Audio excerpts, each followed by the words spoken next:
ചേട്ടാ, ഈ നിലവിൽ ഈ റോഡിന്റെ അവസ്ഥ എങ്ങനെയുണ്ട് ഇപ്പം? റോഡിൻ്റെ അവസ്ഥ കാലവർഷം ശരിക്കും തുടങ്ങിയില്ല എങ്കിൽ പോലും ഒരാഴ്ച നീണ്ട മഴ വന്നപ്പോൾ റോഡ് കംപ്ലീറ്റ് പോയ നിലയിലാണുള്ളത്. യാത്രക്കാർക്ക് ഭയങ്കര ബുദ്ധിമുട്ടാണ്. വാഹനങ്ങളൊക്കെ വരുമ്പോഴും റോഡുകളിൽ വളരെ ചെളിയായതുകൊണ്ടുമൊക്കെ വളരെ പ്രയാസപ്പെട്ടാണ് കടന്നു പോരുന്നത്. തീർച്ചയായിട്ടും ഈ ഒരു അവസ്ഥ മുന്നോട്ട് പോകുമ്പോഴത്തേക്കും സ്കൂളിലേക്കുള്ള കുഞ്ഞുങ്ങളുടെ യാത്രയിലൊക്കെ വളരെ ബുദ്ധിമുട്ടുകൾ അനുഭവിക്കുന്ന ഒരവസ്ഥയിലേക്കാണ് പോകുന്നത്. നമ്മുടെ എത്രയും വേഗം നമ്മളുടെ എല്ലാ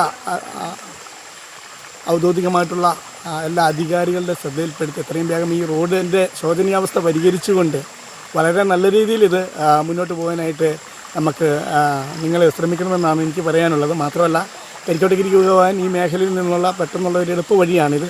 കാലാകാലങ്ങളായിട്ട് ഇത് ഉപയോഗിച്ചുകൊണ്ടിരിക്കുന്നതാണ്. ഇപ്പം കാനകളിലൂടെ വെള്ളം ഒഴുകി വളരെ സൈഡ് പോലും വാഹനത്തിന് കൊടുക്കാൻ പറ്റാത്ത അവസ്ഥയിലൂടെയാണ്. അപ്പം എന്തായാലും വരും